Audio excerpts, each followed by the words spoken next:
ఒక చిన్న గ్రామంలో రామయ్యకి ముగ్గురు కొడుకులు రాజు, శేఖర్, మహేష్ మరియు ఒకే ఒక్క కూతురు లక్ష్మి. లక్ష్మి అందరికీ ఎంతో ప్రాణం.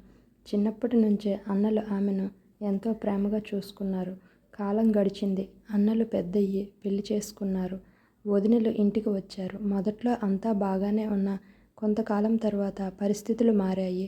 లక్ష్మి పేద మనసుతో మృదువుగా ఉండేది. కానీ వదినలు ఆమెను ఇష్టపడేవారు కాదు. ఇంటిలో పని చేయకుండా కూర్చుంటుంది, ఇంకా పెళ్ళి కాలేదు కదా, మా మీదే భారంగా ఉంది అంటూ మాటలతో బాధ పెట్టేవారు. అన్నలు బయట పనుల్లో బిజీగా ఉండేవారు. వాళ్లకు అసలు పరిస్థితి తెలియదు.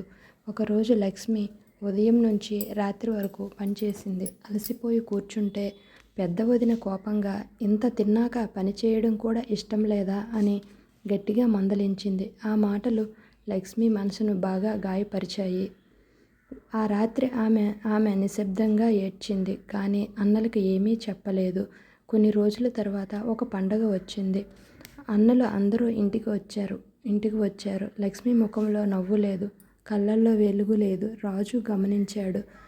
లక్ష్మి, నీకేమైంది అని అడిగాడు. ఆమె మొదట చెప్పలేదు. కానీ అన్నలు ప్రేమకు తట్టుకోలేక కన్నీళ్లు పెట్టుకొని అన్ని నిజాలు